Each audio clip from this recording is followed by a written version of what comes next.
So guys, last time we reviewed cars from the Sultan of Brunei's collection, and you all seemed to like that. So now we're actually gonna look at cars owned by our favorite celebrities that we love to stalk online and find out personal things about. So here are some cars from celebrities that you guys requested we take a look at. And so the world's largest Benz collectors are going to review celebrity cars.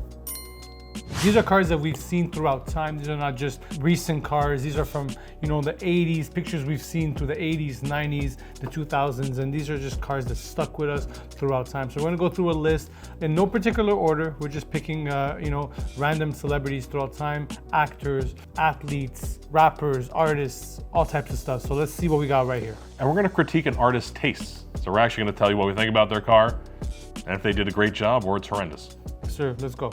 So the first one up today, guys, is Tupac. Yes, sir. In his iconic SL 500. Now, it looks more or less a stock car, but tasteful, and remember, it cost more than a Ferrari at the time. Yep, R129, and you know, Pac always rapped about Benzes throughout his career. We've seen him in W201s, 190Es, we've seen him in the 124, but this was probably his first big body Benz that he's ever actually put out to the public, and it was, of course, after he got signed to Death Row, and it was the SL 500. You've heard about it in many songs. Picture me rolling in my 500 Benz. So legendary car, black on black. And we always wonder if the back seats in the R129 can actually fit someone. And as we can see here, this woman who looks relatively petite is still struggling to fit in that second row. So yeah, I think those are more or less just for looks, vanity, and then the occasional shoving of an extra lady in the hoopty. He put him in a couple videos. I believe he put it in California Love remix. He put it in To Live and Die in LA music video. So we've seen the car a couple times. Pac loved this car. He rapped about it many times. Put my bands burning rubber. Another line he said, picturing this 500 every time he said that. So iconic car, and maybe a car that might pop up on our radar one day, hopefully. Hope so, and kept it stock, but great taste, and kept it really clean, because throughout time, we saw that car showing up and looking good. Yeah, I mean, it came stock. Someone did change the wheels on it. Yep. Those are some AMG 5-star wheels right there, some monoblocks in chrome, beautiful wheels. But yeah, everything else was stock. Pac had different cars in his collection. As you guys seen, our friend Timothy found the Rolls Royce recently that Tupac owned. So shout out to our guy Tim. Legendary car, and Pac made it definitely iconic. Another place we've seen this car is on the inside cover of All Eyes on Me. You see it right next to the Jaguar. He's sitting there with the Outlaws, and they're all around it. So that's the first time I seen it when I was about 10 years old. So shout out to Pac, a legend and legendary taste in cars. I forgot about that in the album. Yeah. That's pretty dope. Yes, sir. Next, we got another local American celebrity, Floyd Mayweather. This is his W140 S600, and it's in white. I first saw this car when they were doing the series. Showtime was doing the series before. Every time he had a fight, they would do the lead-ups to the fight, and I would see him pulling up to the gym in this 140 S600. The Bugatti, he had the Rolls Royces, and he would choose to drive the W140. So big shout out to our guy Floyd. The champ is here. He knows what car to pull up in. And I think it's a 140. It looks like those are, they're not Brabus wheels, but there's something. They might be like BBS racing wheels or something. They look pretty aggressive, and there's a little bit of a body kit there. We see a spoiler on it as well.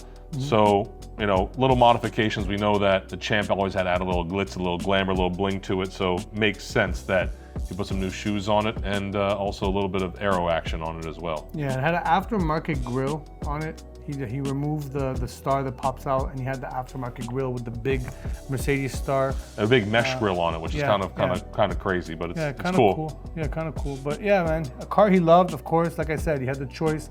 He had many cars. He still does, has many cars, and I'm sure it's still in his collection, and this is one of the cars he loves. So shout out to Floyd, and great taste, the W140, the S600, it gets no better. Yeah. Who's he gonna fight next, you think? Or is he done? I think he's done fighting, man. He's just, right now, he's just, you know, living life, getting fly. I mean, so hopefully he's just driving this car around. Just, you know what I mean? I really hope he's driving his Mercedes around, or being chauffeured in one. You know? Yes, sir. This car is a 1996 V12 600 Mercedes. I started in 1996. That's why this car is so special to me. So next on the list, guys, is Princess Diana's 500 SL R129, a car that she loved and enjoyed, but faced a lot of backlash for because it wasn't a British car. We've only seen this car in a few pictures, but it was said that it was her favorite roadster in the world, her favorite convertible, two-door convertible, and it was, of course, the R129, one of the greatest convertibles ever built, in my opinion. Very sturdy car, very safe car, and great power, and just can't imagine how it must have been to be a royal, a princess in the United Kingdom driving your Benz. We know about driving Benzes in the kingdom though, but you know, it's a different type of kingdom. But I'm not a princess. Sometimes I feel like one. Yes. Not anytime recently. So it's actually a gorgeous shade of burgundy, as you can see in this photo here with the black top. And this car, I believe, actually found its way into a museum not too long ago. So the car is documented, it's around, I believe it's in the Stuttgart Museum. The Stuttgart Museum, yeah, the Mercedes-Benz collection there. So I believe you may be able to see it sometimes, other times it's not on display. However, a gorgeous car, gorgeous color. And really what it was is that she loved the car dearly. It was a perfectly, I mean, these are darn near perfect cars, especially for driving around the UK, but it wasn't British. And the British royalty looked down upon it, people looked down upon it. So you're only supposed to drive Bentleys, Rolls Royces, Aston Martins, all those types of cars. So Princess Diana was forced to give up her beloved Mercedes. Yeah, she clearly loved Mercedes. A very royal color, burgundy, especially in context of who she was. And you know, she kept the hardtop off this car. I've never seen this car with a hardtop on it, meaning she loved to drop that top every time she got into it. And man, you gotta appreciate her taste in cars. She had great taste in fashion, very beautiful, very elegant woman, and she loved an elegant ride like a 500 SL. What more can you ask for? And it has a little bit of that flash of some Middle East flair, wouldn't you say, Vico? Yeah, of course. She was into that thing. We respect that. Exactly. The R129 is undoubtedly one of the coolest cars ever. Ice-T 500E Hammer. So I have a story about Ice-T, if you indulge me for a second. Growing up in the tri-state area, I had a S500 Mercedes, and I was pulling up, about to get on the West Side Highway in New York after a night out with some friends on the way back home to Jersey, and pulling up next to me at a red light, and there was no other cars around. Remember this story. Was Ice-T in a SL 600. So Ice-T pulls up next to me in an R230. And I look over and I'm in the S500 W220. I'm like, oh my God, throw my hands up. And he looks over and just gives me one of these. Looks right out and gives me a peace sign and then drove off. Then I saw him again at a CNN Capone Noriega concert with Coco kind of going in the lobby at the same time. So it was dope seeing him drive Benzes in that era. And it's amazing and seeing this photo and the video footage of him showing off his 500E 6.0 Hammer of the time. Sir. So, you know, 500E W124 four-door sedan, but of course Hammer chrome wheels and black on black tinted out.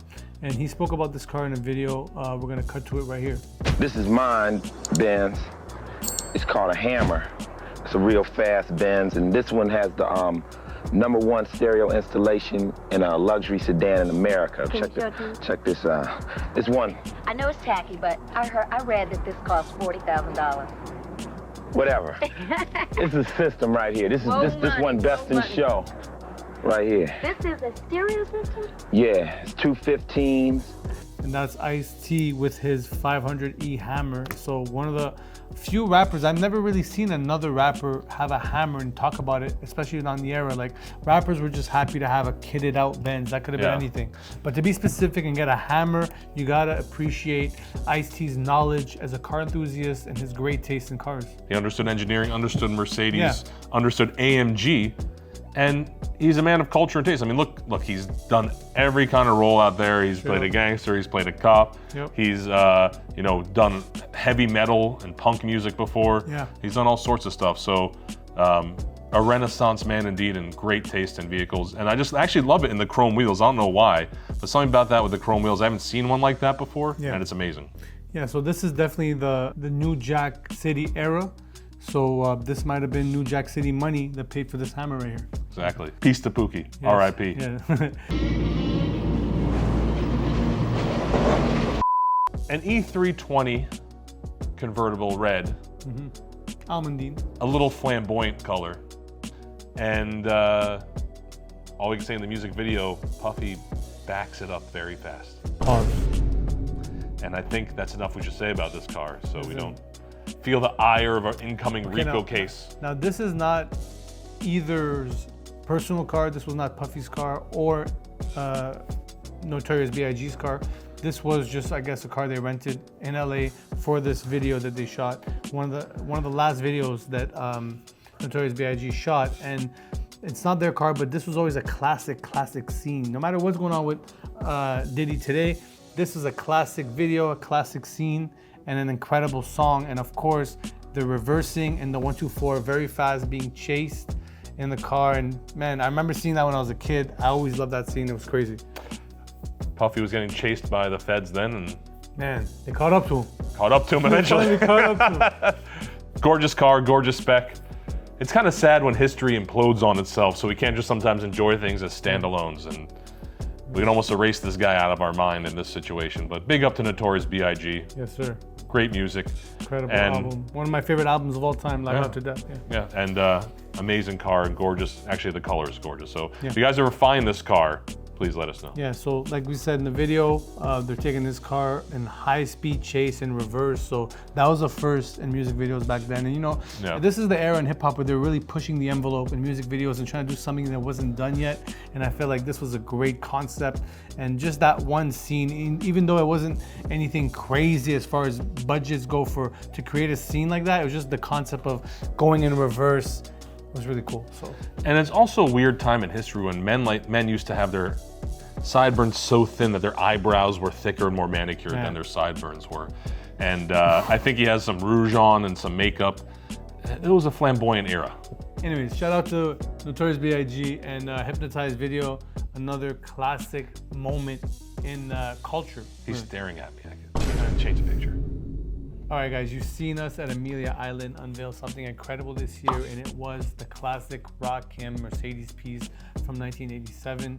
And of course, you know, Rakim was one of those people that really pushed the Mercedes brand to a next level in the 80s, one of the pioneers in hip hop, one of the greatest to ever do it, and he really pushed Mercedes to the next level. We recently were looking at a box set that we got from Rakim, and every single picture in the book of the box set had some type of Mercedes element, either a piece of jewelry or a car. Yeah. Incredible contribution to the game. So around the time the 190E came out, it became more financially accessible to a lot of people who really looked up to Mercedes as an aspirational brand. And Rakim really pushed that into culture with his love of the 190Es, the baby Benz, or in this case, the Benzito, and tied it all into the jewelry, the accessories, everything else, and became a luxury brand for those who are working hard in urban environments to come up and really enjoy themselves and have a semblance of the American dream of their own they can hold and own, even in a concrete jungle. Yeah. So this is what really Rakim did, is take the 190E that he has here and made it an icon for that community and that part of the world. So gorgeous car. I love the modifications to it, the grille, the extra Mercedes emblem over it, the plate, the double plate, you know, the customized, and it looks like to be some sort of, you know, front lip kit on there, maybe a Zender kit or something. Like a Zender looks like a Zender. Okay. Is it a convertible or is it just a rag? Is it just soft? I believe this is just a regular one, but it looks like to have something. This had a tonneau on it? This might have, it might have some type of soft top on it. Yeah. Listen, that's the cool thing about these pictures, man. It's like excavating, even if it's just in your face, you still don't know what you're looking at. Yeah. The 80s was a wild time. A lot of things were happening, and you know, Rakim was pushing the boundaries when it came to lyrics and flows and patterns and the way he was putting together all of his songs, and he tried to do that outside of music as well with his cars and his fashion. Of course, you've seen him with all the Dapper Dan pieces that he had. Everything was custom made, everything was one of one, and his Benz had to be one of one. So incredible, man. And of course, you know, the Rakim plate on the front, even though it's mandatory to this day to have a front plate in the state of New York, he made it work. He made it so legendary, like incredible. I think it's a gorgeous car, great spec, tweaked out in the right ways, the right accessories, etc. And of course, the God Rakim, he's the man. Next up, we got Michael Jordan's C140 S600 Lorinser, full Lorinser car, incredible car. You guys seen this car? Hit the market a couple years back. It's been for sale on and off for a while, you know? Yeah, so they want close to 200,000, if not more than that, which is, you know, in our eyes, justifiable. I mean, listen, we regard these cars as priceless, especially when it comes to the AMG version. If you're a Michael Jordan fanatic. Yeah. And that's your thing. You're gonna pay 200 grand for a jersey. That's what I'm saying. People buy like a basketball for God knows how much. This is a whole Benz, and it's legendary. It's his Benz, you see in pictures, and it's a Lorinser, it's special. So we would never disagree with the price. It is what it is, and we love Jordan. Of course, Jordan, a legendary guy. You guys seen him pulling up to different games and different Benzes and different Ferraris and different NSXs. He's had everything, so incredible guy, man. The greatest basketball player of all time. That includes everyone who's still in the league today, and that's Michael Jordan. And driving, of course, one of the greatest Benzes of all time, the C140. Incredible. With its odd-looking headlights that we love. It's short, kind of stout S-Class body. Yeah. But his is a full Lorinser version with Lorinser exhaust, wheels, spoiler, a beautiful color as well. All in all, a great car. And really tasteful. I mean, it's the top of the line. It was the top of the line back then. S600 coupe equivalent kind of territory today. And to have it customized by Lorinser is all the way. And I love it. And this is a classic picture of Mike getting out of his car. I think he was going to practice in this picture right here. The shorts, he's killing with those shorts. Yeah, That's man, crazy. Incredible. And you know, Mike, legendary guy, still out there doing his thing, pulling up in crazy whips. But in this era, he chose the C140, full Lorinser car, D93 chrome wheels. They look like they're 20-inch wheels. Amazing. On the C140. Also has the Lorinser exhaust and the Lorinser wing on the trunk. And what would the color code be on this vehicle? I believe this is a 199 color code. Yeah. A black and blue. A Blau-Schwarz, which later became in the 90s black blue. Yeah, gorgeous. Blue black. Love it.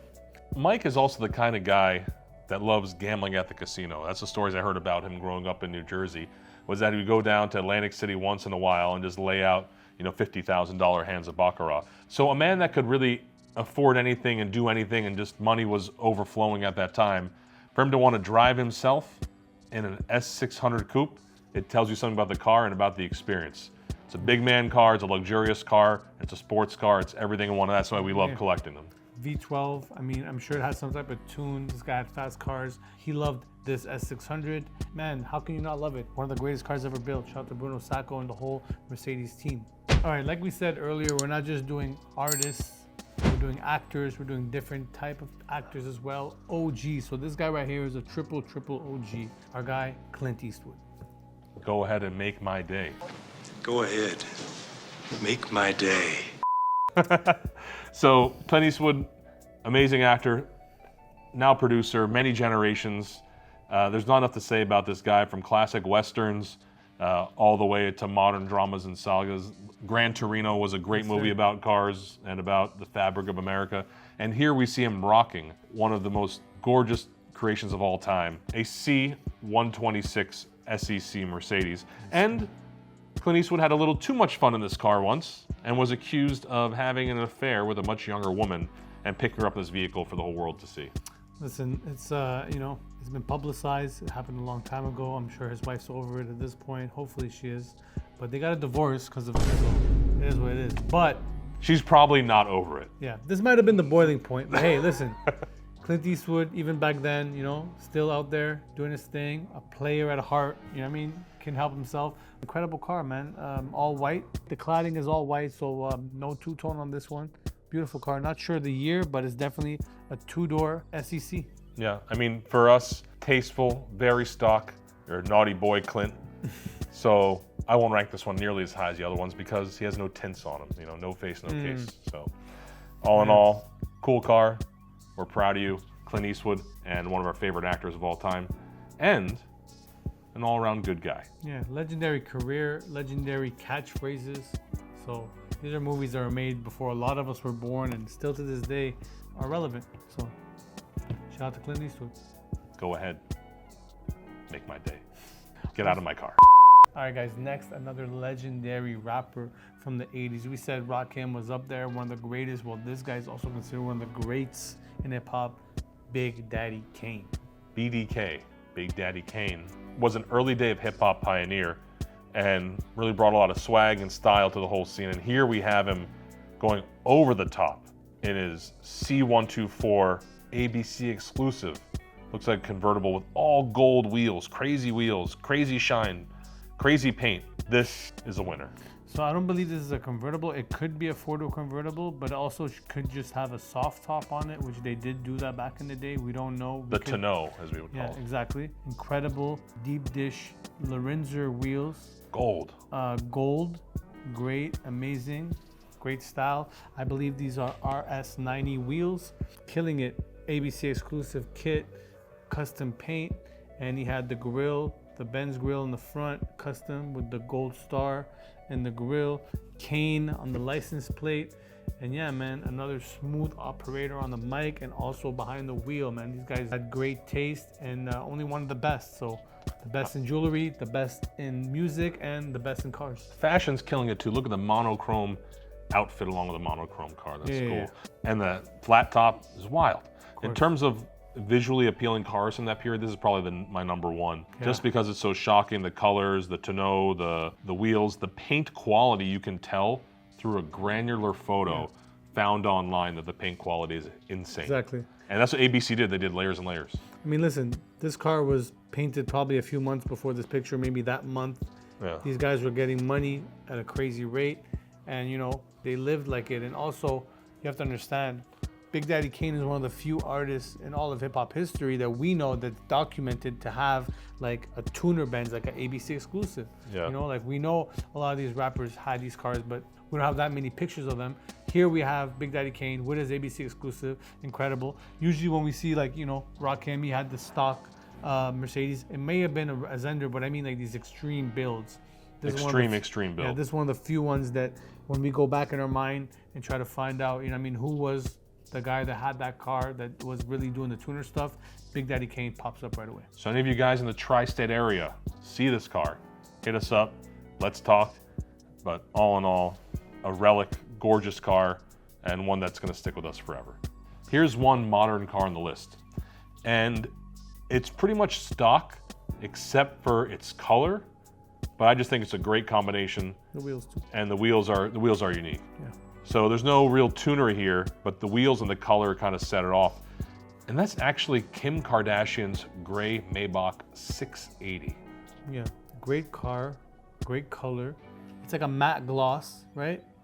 It's called a satin look, maybe. Yeah, satin look. Love this look, love this color. And yeah, I mean, I wasn't a big fan of these cars when they first came out, you know, because they're like making the S-Class look less and less dramatic. But when you see this car from the side and the side profile and how wide it is, and with the right spec, it can look incredible. And of course, in a Maybach version is always better. And you know, with this thing she did to her own taste, came out great. Yeah, and I think maybe Kanye's taste put her on back in the day, since he's the original Maybach guru. Facts. But for this day and age, I think it's a gorgeous car, has a classic look, and that front grille done in the monochrome, I think just ties it all together. All in all, a beautiful car, and now has me thinking that I want one. Speaking of Maybachs and speaking of toxic Hollywood relationships, here we have someone that, well, thinks a bit differently than most of us, and it is Kanye West. But one thing he does have on his mind that does overlap with us is the need for Maybachs, and he has 2 of them. So Ye flexes 2 chrome Maybachs, and I heard he gave one away at some point. He gave both of them away, Wow. supposedly to the game, both chrome Maybachs. He brought them out this year for the Grammy weekend, and that's how he pulled up with his naked wife at the time. But you know, Kanye always having incredible taste in fashion and cars. This is an incredible look right here, pulling up with 2 fully chromed out Maybachs. They look like more like platinum Maybachs. And who else can do it better than our guy, Ye, trendsetter since the beginning of his career. You know, all other craziness aside, these are gorgeous cars. And I think there's nothing better to do than taking a Maybach, which is already an extremely customized luxury car, and making it your own. And doing it in all chrome is actually one of the most, and all chrome can be really tacky in cars, and we've seen it be really tacky. Yeah. But for some reason, an all chrome Maybach looks absolutely insane, and I want one now. Yeah, they look amazing. Here we see his wife and Kanye. She's getting out of the back seat, and you can tell this is a very high quality wrap. It almost looks like a mirror. Incredible work, whoever wrapped this car. And you know, the Maybach has such a presence to it already, and then to make it chromed out like this, and then have 2 of them, I think he understood also, like, okay, having 2 is what's gonna really make it hit, you know? So the wrap is cool, but they didn't do it all the way. If you look inside the door jambs, it is still, is it chrome? I don't think so. It's like a gray. Hey, listen, Kanye's type of guy. He might. You wanted that day. You were like, I need 2 chrome Maybachs today. Exactly. And that's probably what Like, we happened. can't take the doors off, Kanye, if you want it today. Exactly. And he's like, I'm gonna force him a generation. you got him for 8 p.m. We're good. So that's Yeah. Kanye. Take my wife's clothes off. I think Kanye, billionaire. I think he could have cut the doors taken off. But listen, we don't know. It is what it is. Incredible statement by Ye, always making big moves in the fashion game, and this is an extension to his fashion taste. But like we always say, we miss the old Maybachs and we miss the old Kanye. Hope you come back from the mothership soon. I've been waiting for this moment for all my life. Oh Lord. Oh jeez. Iron Mike. Yes. Iron Mike Tyson. Champion. The greatest of all time. Yes, sir. No, people always say Muhammad Ali, Mike Tyson. Mike Tyson has enough humility to say Muhammad Ali was better than him. And I respect that about him. Two Muslim brothers looking out for each other. Yes. And what is great about this photo is not just Mike Tyson in this convertible SEL or SEC? This is SEL. Yep. There's just two other random cars in the background. And you got one of them as a Benz. Yep. So it just shows the era these cars were prevalent. They were special. And Iron Mike in his drop top SEL, the 4-door convertible, It's so doing funny. it diplomatic. It's so funny because he was driving by a stock 4-door SEL that has the roof still intact. And that guy's probably looking at him like, what the hell? This guy had crazy whips. We spoke about it in the documentary on the channel. If you guys haven't seen it, check it out right here. He talked about it when he pulled up and he saw the cars. He's like, I had the convertible SEL. And he did, 4-door convertible. It was sold a few years back. We see the pictures right here. And we see MT on the seats, confirming it was his car. Mike Tyson. Listen, not many people did this conversion, especially to the 4 doors, but Mike was one of those guys, man. Once again, you guys see this car, know where it's at, please give us a call. We'd love to figure something out. Love to restore it and bring it back to life. And it's hard to do a 4-door convertible that works well, that maintains rigidity, just because it's so much longer than the 2 doors. The extra rigidity you need to add to the frame is really important when doing a 4-door. So great work, gorgeous work. And the side view mirror is chrome or gold? Gold. A gold side view mirror. Yep. Wow. Speaking of the rigidity, that's where you see the roll bar right there. That wasn't only for your safety if the car rolled over. That was to add extra rigidity to the vehicle because you basically took off most of the structural integrity of the car by removing the top. So that's something that you can see right there. And yeah, man, this is an incredible era. Mike had incredible cars and the SEL was the best car at the time. So why not make it a convertible? Great taste. Love it, Mike. And welcome to Florida. Yes, guys, thank you so much for watching. Let us know whose Benzes you guys want us to review. Thank you for tuning in. It's the Patina Boys, always tapping into the culture. Let's get it.